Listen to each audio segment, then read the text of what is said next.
నమస్తే welcome to స్వతంత్ర news నేను మాధురి ముందుగా బులెటిన్ హెడ్లైన్స్ చూద్దాం తెలంగాణలో 8 లోక్సభ స్థానాలకు కాంగ్రెస్ అభ్యర్థులు ఖరారు మరో 5 స్థానాలపై రాని క్లారిటీ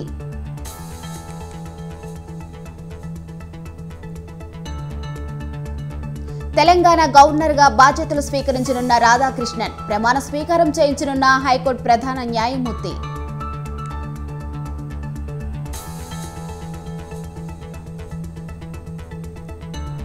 స్కిల్ డెవలప్మెంట్ కేసులో కీలక పరిణామం A38 గా అచ్చెన్నాయుడును చేర్చిన సిఐడి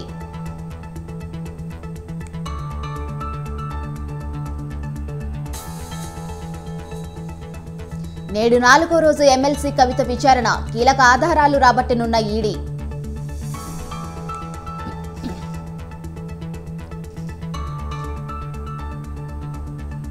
ఢిల్లీ లిక్కర్ స్కామ్ కేసులో బిగ్ ట్విస్ట్ కేసును విచారిస్తున్న Rouse Avenue court judge Nagpal బదిలీ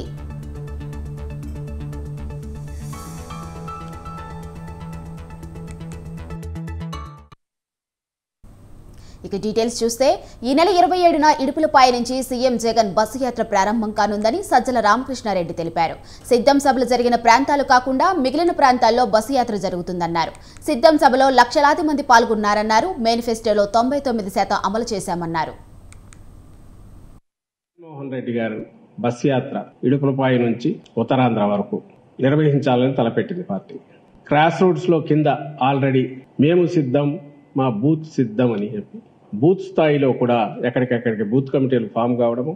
ఈ నెల 27 నుంచి గౌరవ ముఖ్యమంత్రి వైఎస్ఆర్ కాంగ్రెస్ పార్టీ అధ్యక్షులు జగన్మోహన్ రెడ్డి గారు ఇడుపులపాయ నుంచి బస్ యాత్ర ప్రారంభిస్తారు. ఇందులో 27వ తేదీ ఉదయం ఇడుపులపాయలో దివంగత మహానేత రాజశేఖర రెడ్డి గారి సమాధి దగ్గర నివాళులు అర్పించి ఆ తర్వాత ఆ రోజు సాయంత్రం మధ్యాహ్నం 3:30 తర్వాత ప్రొద్దుటూరు చేరుకుంటారు బస్సులో.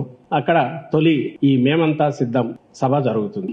ఇది చాలా పెద్ద ఎత్తున జరుగుతుంది. అంచనాలకు మించి కూడా హాజరవుతారు. జగన్మోహన్ రెడ్డి గారి పిఠాపురం నుంచి బరిలోకి దిగుతానని ప్రకటించిన పవన్ కళ్యాణ్ స్వయంగా సందిగ్ధంలో ఉన్నారా అనే అనుమానం వ్యక్తమవుతుంది. పిఠాపురం నియోజకవర్గ కార్యకర్తల సమావేశంలో తాను చేసిన వ్యాఖ్యలే అందుకు నిదర్శనం. కాకినాడ ఎంపీ అభ్యర్థిగా ఉదయ్ శ్రీనివాస్ ను ప్రకటించిన పవన్ ఈ సందర్భంగా పిఠాపురం స్థానంపై కీలక వ్యాఖ్యలు చేశారు. ఇక బీజేపీ నాయకత్వం తనను ఎంపీగా ఎమ్మెల్యేగా పోటీ చేయాలని కోరిందన్నారు. తాను ఎమ్మెల్యే స్థానం వైపే మొగ్గు చూపానని చెప్పుకొచ్చారు. ఒకవేళ అమిత్ షా చెప్తే తాను కాకినాడ ఎంపీగా పోటీ చేస్తానని పవన్ తెలిపారు. తాను ఎంపీగా పోటీ చేస్తే పిఠాపురం ఎమ్మెల్యేగా ఉదయ్ పోటీ చేస్తారని చెప్పారు. బీజేపీ అధిష్టానం సూచనలతో అవసరమైతే పిఠాపురం ఎమ్మెల్యే, కాకినాడ ఎంపీ స్థానాలను స్వాప్ చేసుకుంటామన్నారు. ఇప్పుడు ఈ వ్యాఖ్యలు చర్చనీయాంశంగా మారాయి. కేంద్ర నాయకత్వం 2 అడిగారు నన్ను, నువ్వు ఎమ్మెల్యేగాను పోటీ చేయాలి, ఎంపీగాను పోటీ చేయాలని. నాకైతే ఎమ్మెల్యేగానే చేయాలనుంది. రాష్ట్రానికి ముందు పనిచేసి తర్వాత దేశం కోసం అన్నది. కానీ ఎంపీ జనసేనదే. ఉదయ్ నా కోసం ఇంత త్యాగం చేశాడు కాబట్టి ఉదయ్ని ఎంపీ క్యాండిడేట్ గా పంపిస్తాను.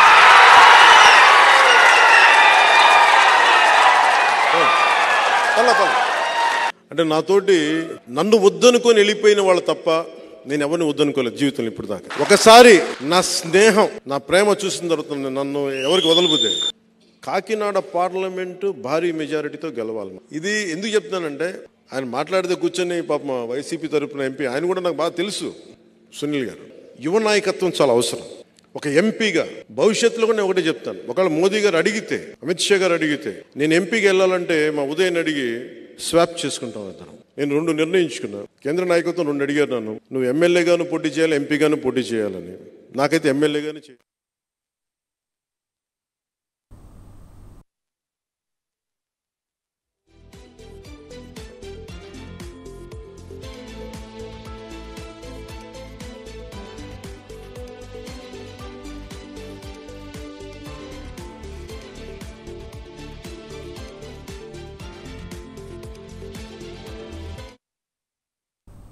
తెలంగాణ రాజకీయం రసవత్తరంగా మారింది. గులాబీ పార్టీ ఎమ్మెల్యేలు, ఎంపీలు కారు దిగి కాషాయ గూటికి కాంగ్రెస్ పొడికి చేరుతున్నారు.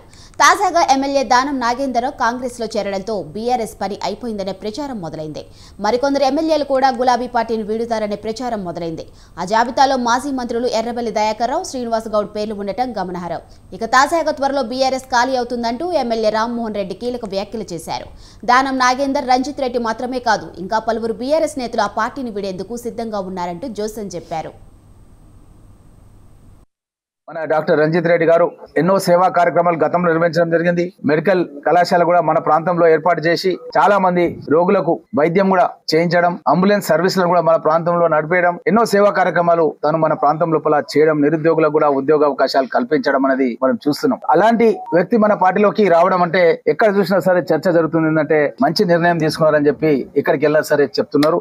మాకు కూడా సంతోషంగా ఉంది. ఏంటంటే ఒక మంచి వ్యక్తిని నేను డిసిసి అధ్యక్షుడిగా ఉండి మన జిల్లా నుంచి ఏకైక శాసనసభ్యుడిగా ఉన్నాను. మన ముఖ్యమంత్రి రేవంత్ రెడ్డి గారు అధ్యక్షతన అంచెలంచెలుగా మీరు గమనిస్తున్నారు. ఇప్పుడు ఎంపీ గారు మన పార్టీలో చేరడం జరిగింది. అదే విధంగా మనకు జిల్లా పరిషత్ చైర్పర్సన్స్ సునీత మహేందర్ రెడ్డి గారు కావచ్చు, అదే విధంగా అక్కడ అనిత హరినాథ్ రెడ్డి గారు అక్కడ రంగారెడ్డి జిల్లా చైర్పర్సన్స్ కూడా రావడం జరిగింది. మహేందర్ రెడ్డి గారు కూడా శాసన మండలి సభ్యులు కూడా మన పార్టీలో చేరడం జరిగింది. కాగా బీఆర్ఎస్ నేతల వ్యాఖ్యలను గులాబీ నేతలు కొట్టిపారేశారు. కేసీఆర్ సారథ్యంలో పార్టీ కోసం ఒక సైనికుడిగా పనిచేస్తానన్నారు మాజీ మంత్రి ఎల్లబర్రి దయాకర్ రావు. తాను పార్టీ మారుతున్నట్టు జరుగుతున్న ప్రచారాన్ని తిప్పికొట్టారు. తనకు పార్టీ మారే ఉద్దేశం లేదన్నారు. బీజేపీకి వెళ్తున్నట్లు కొందరు తప్పుడు ప్రచారం చేస్తున్నారని, బీఆర్ఎస్ కార్యకర్తలను తప్పుదోవ పట్టించేందుకు ప్రయత్నిస్తున్నారని చెప్పారు. క్యాడర్ అలాంటి ప్రచారాన్ని నమ్మొద్దని ఎర్రబెల్లి సూచించారు. వైఎస్ఆర్ ఎన్నో ఇబ్బందులు పెట్టినా తాను పార్టీ మారలేదని చెప్పారు. బీజేపీ వాళ్ళైనా కాంగ్రెస్ పార్టీ వాళ్ళైనా అనేది తప్పులేదు. నా మీద కూడా ఇవాళ ఉదయం నుంచి అదే మోగుతాను. నేను పార్టీ వదిలిపెట్టే ముచ్చటే లేదు. ఈ పార్టీని కాపాడుకున్నందుకే సిద్ధంగా ఉన్నా. ఏ పార్టీలో పోయే ముచ్చటే లేదు. క్లియర్గా చెప్తున్నాం. టీఆర్ఎస్ పార్టీనే మళ్ళా అధికారాన్ని, బీఆర్ఎస్ పార్టీని అధికారాన్ని తీసుకొచ్చేందుకే ముందడబడి పనిచేస్తా. కార్యకర్తలకు ఈ కష్టకాలం నేను ఎన్నో చూశాను. ప్రతిపక్షంగా చాలా మంది ప్రతిపక్ష ముఖ్యమంత్రులను కూడా చూశాను. చాలా మందిని ఎదుర్కొన్నాను. నన్ను రాజశేఖర రెడ్డి ఎంత ఇబ్బంది పెట్టిందో మీకు తెలియదా? నా వర్ధన్నపేటను నువ్వు రాకపోతే ఎస్సీ రిజర్వేషన్ చేస్తా అన్నాడు. నీకెక్కడ నిలబడకుండా చేస్తా అన్నాడు. పోతామే అనుకున్నా. నేను పోలే.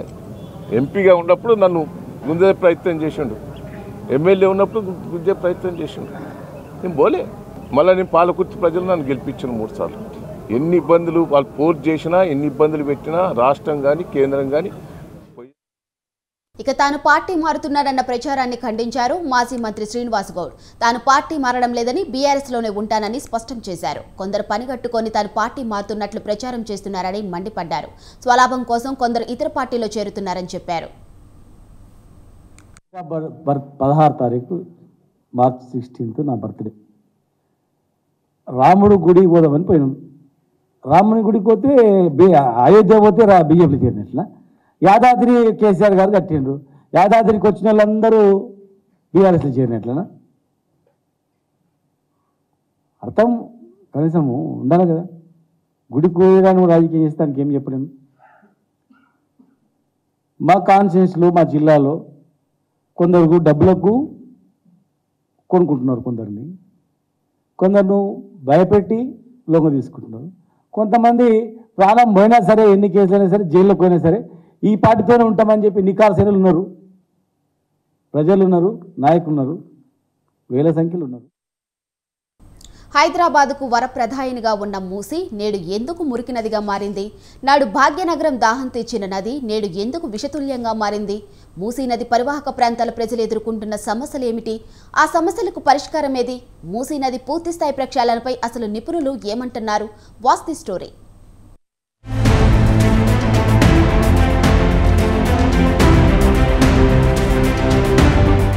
తెలంగాణలో ఇతర నదులకు లేని ప్రాధాన్యత మూసీ నదికి ఉంది. తెలంగాణ భూభాగంలో ప్రవహిస్తున్న నదులు దాదాపుగా ఇతర రాష్ట్రంలో పుట్టి తెలంగాణ మీదుగా ఇతర రాష్ట్రాలకు ప్రవహిస్తాయి. కానీ మూసీ నది మాత్రం తెలంగాణలో పుట్టి తెలంగాణలోనే అంతమవుతుంది. అనంతగిరి ఎత్తైన కొండంలో వర్షాల నీటి సమూహంగా మారి నదిగా మారుతుంది. వికారాబాద్, చేవెళ్ల, రాజేంద్రనగర్, ఉప్పల్, అంబర్పేట్, గౌరెల్లి, భువనగిరి, సూర్యాపేట, నల్గొండ వరకు ఈ నది ప్రవహిస్తుంది. దాదాపు 270 కిలోమీటర్లకు పైగా 8 జిల్లాల మీదుగా వెళ్తుంది. ఈ మూసీ నది రాజేంద్రనగర్ పరిధిలో హిమాయత్ సాగర్, ఉస్మాన్ సాగర్ రెండుగా చీలి ప్రవహిస్తుంది. ఈ మూసీ ఏదైతే వికారాబాద్ లో ప్రారంభమవుతుందో, వికారాబాదు, చేవెళ్ళ, ఆ విధంగా రాజేంద్రనగర్ నుంచి ప్రవహించి అది మన హైకోర్టు ముందు నుంచి అక్కడి నుంచి దాదాపుగా ఏంటంటే అంబర్పేట, ఉప్పలు, భువనగిరి, నల్గొండ, సూర్యాపేట 2 జిల్లాల మధ్య నుంచి చేరుకుంటుంది. వికారాబాద్తో ప్రారంభమైతే సూర్యాపేట, నల్గొండ కాబట్టి మొత్తం 8 జిల్లాల పరిధి ఇందులో ఉంది. నిజాం పరిపాలన కాలం 1980లో వచ్చిన అకాల వర్షాలతో హైదరాబాద్ ముంపుకు గురైంది. పెద్ద ఎత్తున ఆస్తి ప్రాణ నష్టం జరిగింది. ముంపును నివారించేందుకు నిజాం మోక్షగుండం విశ్వేశ్వరయ్య ప్రణాళికల మేరకు ఉస్మాన్ సాగర్, హిమాయత్ సాగర్లు నిర్మించి హైదరాబాద్ను ముంపు బారి నుంచి తప్పించారు. ఈ ప్రాజెక్టులు ముంపును నివారించడంతో పాటు నీటిని నిల్వ చేసుకోవడానికి ఎంతో ఉపయోగపడుతున్నాయి. అలా నిల్వ చేసిన నీళ్లు జంట నగరాల ప్రజలకు సాగు, తాగునీరుగా ఉపయోగపడేవి. కానీ ప్రస్తుతం అనంతగిరి నుంచి హైదరాబాద్ చేరేలోపు క్రమంగా విషతుల్యం అవుతున్నాయి మూసీ నీళ్లు.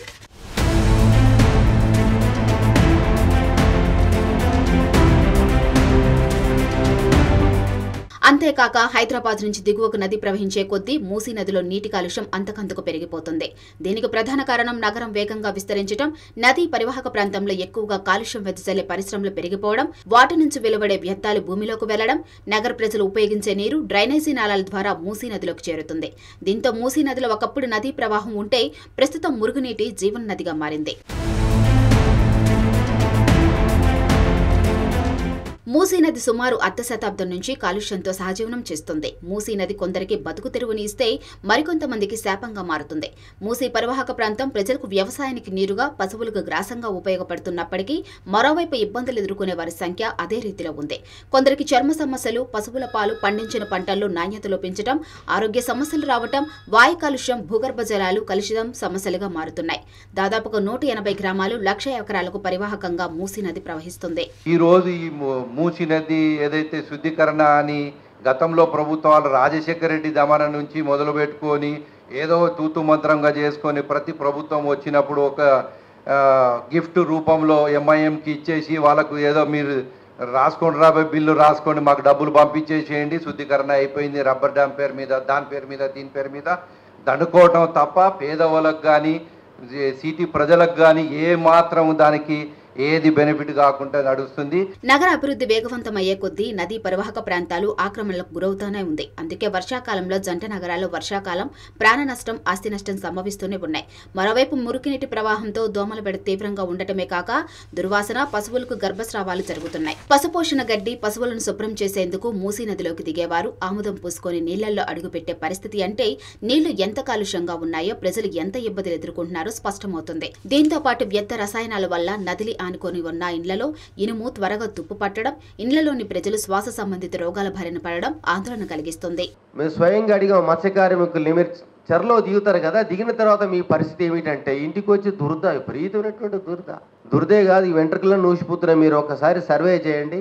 అందుకే మా డిమాండ్లో మీరు హెల్త్ సర్వే చేయమని చెప్పని జిల్లా కలెక్టర్ గారిని కోరాం, డిఎంఎడిసిని కోరాం. హెల్త్ సర్వేనే కాదు, దీన్ని స్పెషల్ జోన్గా ప్రకటించాలి. మూసి నీళ్లు వాడుకోవడమే కాదు, ఆ వాసన పీల్స్తేనే ఇబ్బంది ఉంది. 70 కిలోమీటర్ల పరిధిలో మూసి భూగర్భ జలాలు మొత్తం విషంగా మారినాయి. 40 మీటర్ల లోతులో తవ్వినా కూడా ఔషధాల ఆనవాళ్ళు కనబడుతున్నాయి. మూసిలో అనేక రకాల కెమికల్స్ కలుస్తున్నాయి. జీడిమెట్ల నుంచి, పటాన్చెరు నుంచి, నాచారం నుంచి ఇదే కాదు, మాకు ఆ పోచంపల్లి, చౌటుపల్లి అంతా ఇలా పైపులేసి వదులుతా ఉన్నారు. మూసీ అధ్యయన వేదిక ఆధ్వర్యంలో మూసీ కాలుష్య సమస్యలపై రాష్ట్ర సదస్సు నిర్వహించారు. ప్రభుత్వాలు మూసీ ప్రక్షాళన విషయంలో చిత్తశుద్ధితో వ్యవహరించడం లేదని 2017లో ఎంఆర్డీసీఎల్ కమిటీ ఏర్పాటు చేసి ఏటా 300 కోట్ల రూపాయలు కేటాయిస్తున్నా ఎక్కడ వేసిన గొంగలి అక్కడే అన్నట్లు 7 ఏళ్ల నుంచి అలాగే ఉంది. కాంగ్రెస్ ఎన్నికల హామీల్లో మూసీ సుందరీకరణ చేపడతామని హామీ ఇవ్వడంతో పాటు అధికారంలోకి వచ్చిన వెంటనే 1000 కోట్ల రూపాయలు కేటాయించారు. అయితే నిపుణుల అంచనాల ప్రకారం ఇప్పటి ధరలతో మూసీ ప్రక్షాళన చేయాలంటే ఇప్పటికిప్పుడు 58,000 కోట్ల రూపాయలు ఖర్చు చేయాల్సి ఉంటుందంటున్నారు. ప్రభుత్వం కేటాయించిన 1000 కోట్లు ఇంకా 60 ఏళ్లు వెచ్చించినా మూసీ ప్రక్షాళన కాదని అంటున్నారు నిపుణులు.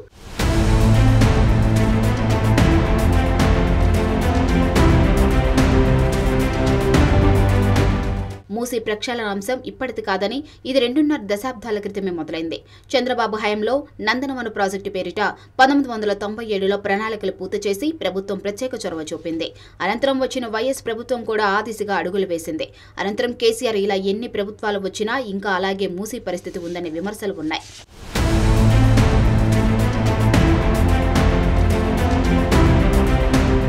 ప్రస్తుతం మూసీ నీటి శుద్ధి కోసం తక్కువ సంఖ్యలో ఎస్టీపీలు ఉపయోగిస్తున్నారు. వీటి సంఖ్యను 31కి పెంచాలని సూచించారు. ప్రతిరోజు 1900 MLDలు నీటిని శుద్ధి చేయగలిగితే ప్రక్షాళన వేగవంతమైనట్లేనని అంటున్నారు.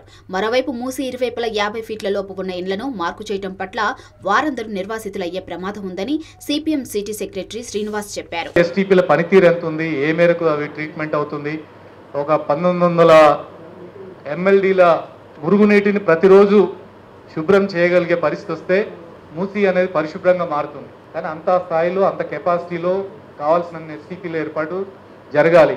మురుగునీరు ఒకవైపు, కెమికల్ పొల్యూషన్ ఒకవైపు, సిటీలో ఉన్న ఇండస్ట్రియల్ పొల్యూషన్ అంతా మూసీలోకి వస్తుంది.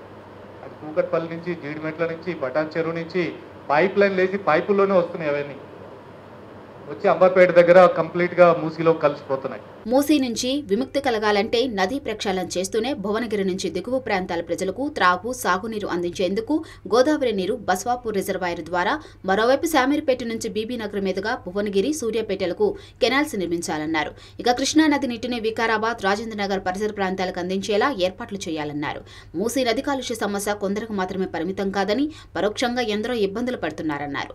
దీనిపై పెద్ద ఎత్తున పోరాటం చేయాలని ఎన్నికల అనంతరం అఖిలపక్ష సమావేశం నిర్వహించాలని భావిస్తున్నారు సిపిఎం నేతలు.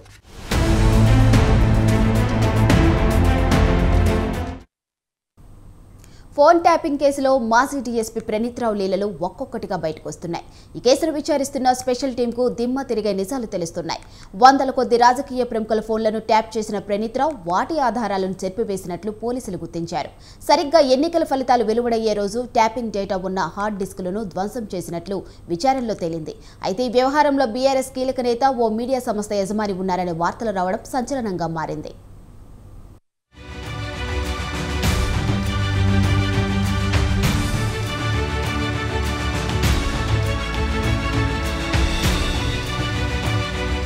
ఫోన్ ట్యాపింగ్ కేసులో మాజీ డీఎస్పీ ప్రణీత్రావు విచారణ కొనసాగుతుంది. ఈ కేసును విచారిస్తున్న స్పెషల్ టీం కు దిమ్మ తిరిగి నిజాలు తెలుస్తున్నాయి. ప్రణీత్రావు సీక్రెట్ ఆపరేషన్స్ చిట్టా ఒక్కొక్కటిగా బయటపడుతుంది. వందల సంఖ్యలో రాజకీయ ప్రముఖుల ఫోన్లను ప్రణీత్రావు ట్యాప్ చేసినట్లు తెలుస్తుంది. ట్యాపింగ్ డేటాను సేకరించిన హార్డ్ డిస్క్లను ధ్వంసం చేసి వికారాబాద్ అడవుల్లో పారేసినట్లు ప్రణీత్రావు ఒప్పుకున్నట్లుగా సమాచారం. అయితే ఎన్నికల ఫలితాల రోజున మొత్తం 42 హార్డ్ డిస్క్లను ధ్వంసం చేసినట్లు పోలీసులు ప్రాథమికంగా నిర్ధారణకు వచ్చారు. దీంతో అడవులో పడేసిన డివైస్లను స్వాధీనం చేసుకునేందుకు పోలీసులు ప్రయత్నిస్తున్నారు.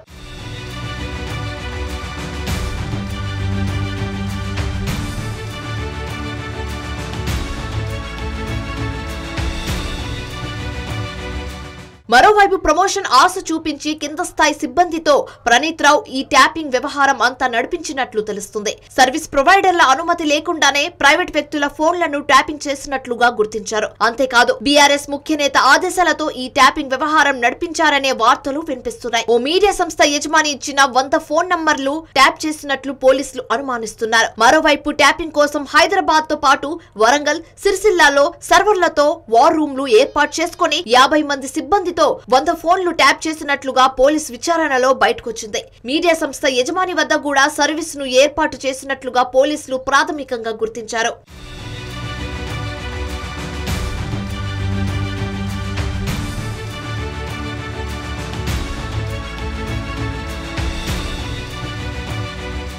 ఎస్ఐబి కేంద్రంగా ప్రణీత్రావు ఓ ప్రైవేట్ నెట్వర్క్ ను ఆపరేట్ చేసినట్లుగా దర్యాప్తులో వెల్లడైంది. సీక్రెట్ ఆపరేషన్స్ లో 2 ఇన్స్పెక్టర్లు, 4 ఎస్ఐ స్థాయి అధికారులు పనిచేస్తున్నట్లు పోలీసులు గుర్తించారు. వీరంతా గత ప్రభుత్వ పెద్దలు, ఉన్నతాధికారులకు నమ్మకమైన వ్యక్తులని సమాచారం. ఎస్ఐబి ఆపరేషన్స్ ఏమాత్రం బయటకు రాకుండా ఉండేలా నెట్వర్క్ ఏర్పాటు చేసినట్లు గుర్తించారు. దీంతో 2 వరంగల్ సీఐలను పోలీసులు అదుపులోకి తీసుకున్నారు. వారిని రహస్య ప్రాంతానికి తరలించి ప్రశ్నిస్తున్నట్లు సమాచారం. వీరు నోరు విప్పితే ఎలాంటి విషయాలు బయటకు రాబోతున్నాయనేది ఆసక్తికరంగా మారింది. ఢిల్లీ లిక్కర్ స్కామ్ లో ఈడీ అరెస్ట్ చేసిన బీఆర్ఎస్ ఎమ్మెల్సీ కల్వకుంట్ల కవితకు తీహార్ జైల్లో స్వాగతం లభించింది. కవితక్క తీహార్ క్లబ్కు స్వాగతం అని ఇప్పటికే జైల్లో ఉన్న సుకేష్ చంద్రశేఖర్ ఓ లేఖ రాయడం సంచలనం కలిగించింది. ఇంతకీ ఈ సుకేష్ ఎవరు? ఈ స్వాగతం ఏమిటి? చూద్దాం.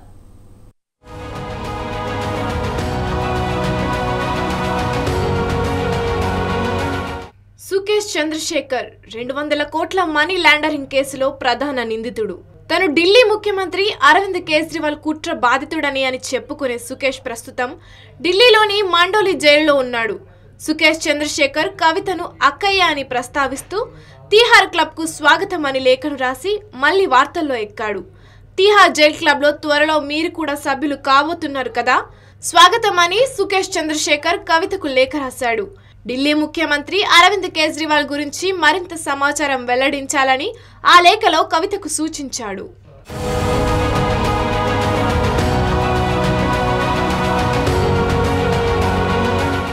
తీహార్ జైలులో మీకు కౌంట్ డౌన్ ప్రారంభమైంది. త్వరలో మీరు తీహార్ జైల్ క్లబ్ లో సభ్యులు కాబోతున్నారు. ఢిల్లీ సీఎం కూడా త్వరలో అరెస్ట్ అవుతాడు. సింగపూర్, హాంకాంగ్, జర్మనీలో దాచుకున్న అక్రమ సంపాదనంతా బయటపడుతుంది. వాట్సాప్ చాటింగ్, ఫోన్ కాల్స్ మీద దర్యాప్తు జరుగుతోంది. దయచేసి కేజ్రీవాల్ను కాపాడే ప్రయత్నం చేయవద్దు. ఈ కేసులో కావాల్సినన్ని సాక్ష్యాలు ఉన్నాయని కోర్టుకు తెలుసు. నిజం బయటపడుతుంది. మీ అందరికీ తీహార్ జైలులో స్వాగతం పలికేందుకు ఎదురు చూస్తున్నా అని కవితకు రాసిన లేఖలో సుకేష్ చంద్రశేఖర్ పేర్కొన్నాడు. గతంలో తనను కేజ్రీవాల్ బెదిరించినట్లు చెప్పుకువచ్చాడు.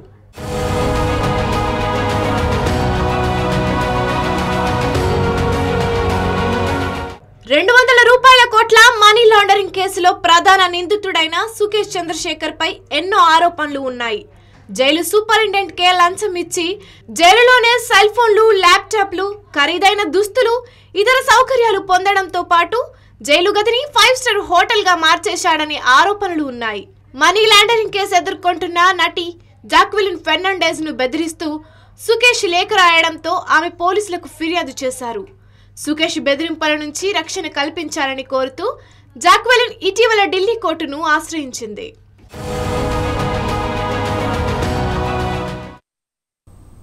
సుప్రీంకోర్టు చక్రం తిప్పడంతో ఎలక్టోరల్ బాండ్లు ఎవరెవరు ఎంత మేర కొనుగోలు చేశారు, ఏ రాజకీయ పార్టీలకు సొమ్ము దారాదత్తం చేశారో వివరాలు ఒక్కొక్కటిగా బయటకు వస్తున్నాయి.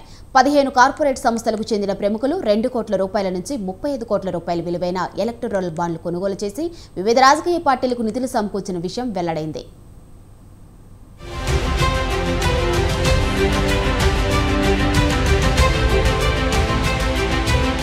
ఎలక్టోరల్ బాండ్ల కొనుగోలులో బడా కార్పొరేట్ సంస్థల యజమానులదే పెద్దపీట. 2019 ఏప్రిల్ నుంచి 2024 జనవరి వరకు 333 మంది 358.91 కోట్ల విలువైన బాండ్లను కొనుగోలు చేసినట్లు భారత ఎన్నికల సంఘం విడుదల చేసిన ఎలక్టోరల్ బాండ్ డేటా వెల్లడించింది. ఇందులో బడా కార్పొరేట్ సంస్థలతో సంబంధం ఉన్న 15 మంది ప్రముఖుల వాటా 158 కోట్ల 65 లక్షల రూపాయల మేరకు ఉంది.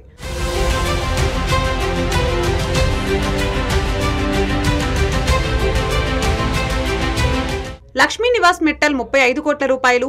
ప్రపంచంలోని అతిపెద్ద ఉక్కు తయారీ సంస్థ ఆర్సెలర్ మిట్టల్ సీఈఓ లండన్లో ఉంటారు. ఈ సంస్థ ఆస్తులే 1670 కోట్ల రూపాయలు. లోక్సభ ఎన్నికల సందర్భంగా 2019 ఏప్రిల్ 18న మిట్టల్ ఈ బాండ్లను కొనుగోలు చేశారు. లక్ష్మీదాస్ వల్లభదాస్ మర్చెంట్ 25 కోట్ల రూపాయలు. రిలయన్స్ ఇండస్ట్రీస్ లిమిటెడ్ లో చార్టర్ అకౌంట్ అయిన merchant, Reliance life sciences private limited, Reliance info solution private limited, Reliance global management services limited, Reliance media transmission private limited సహా అనేక ఇతర కంపెనీలలో డైరెక్టర్. ఆయన గతంలో రిలయన్స్ వెంచర్స్ లిమిటెడ్ డైరెక్టర్గా కూడా పనిచేశారు.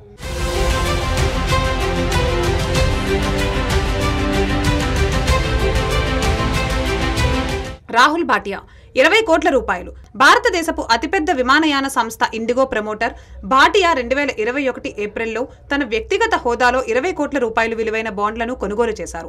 వీటితో పాటు మరో 3 ఇండిగో సంస్థలు inter globe aviation, inter globe air transport, inter globe real estate ventures కూడా మొత్తం 36 కోట్ల రూపాయల విలువైన బాండ్లను కొనుగోలు చేశాయి. ఇందర్ ఠాకూర్ దాస్ జయసింఘాని 14 కోట్ల రూపాయలు. వ్యాపారవేత్త జయసింఘాని విద్యుత్ తీగలు, కేబుళ్ల ప్రధాన తయారీదారు, సంస్థ Polycab group of companies chairman, MD. PVC పైపుల తయారీకి ప్రసిద్ధి. 2023 ఏప్రిల్ అక్టోబర్ నెలల్లో 14 కోట్ల రూపాయల బాండ్లను కొనుగోలు చేశాడు.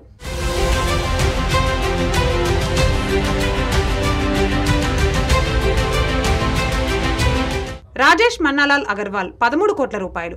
Pharmaceutical company Ajanta pharma limited యజమాని, సహ వ్యవస్థాపకుడు. 2022 జనవరి నుంచి 2023 అక్టోబర్ మధ్య అగర్వాల్ 13 కోట్ల రూపాయల బాండ్లను కొనుగోలు చేయగా ఆయన సంస్థ 4 కోట్ల విలువైన బాండ్లను కొనుగోలు చేసిన కార్పొరేట్ సంస్థగా వేర్వేరు చూపించారు. రాహుల్ జగన్నాథ్ జోషి, హర్మేష్ రాహుల్ జగన్నాథ్ జోషి 10 కోట్ల రూపాయలు. ముంబైలోని ఓం ఫైట్ గ్రూప్ కంపెనీల డైరెక్టర్లు. ముంబైకి చెందిన ఓం గ్రూప్ ప్రధానంగా అంతర్జాతీయ లాజిస్టిక్స్, సరుకు రవాణా చేసే సంస్థ. వీరు 2022 జనవరి, 2023 నవంబర్లో బాండ్లను కొనుగోలు చేశారు.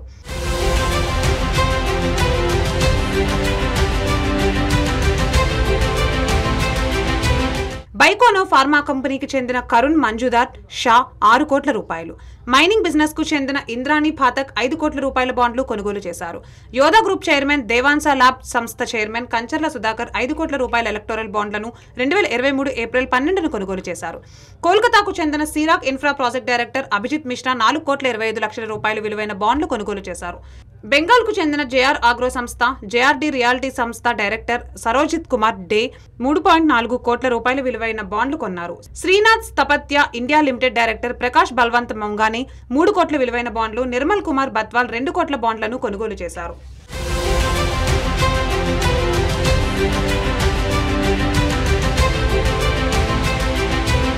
ఎలక్టోరల్ బాండ్లపై ప్రత్యేక యూనికోడ్తో పాటు వివరాలను ఎన్నికల సంఘానికి వెల్లడించాలని స్టేట్ బ్యాంక్ ఆఫ్ ఇండియాను సుప్రీంకోర్టు ఆదేశించడం భారతీయ పారిశ్రామిక వాణిజ్య సంస్థల ప్రయోజనాలపై ప్రభావితం చూపుతుందని associated chambers of commerce and industry of India సుప్రీంకోర్టుకు తెలిపింది.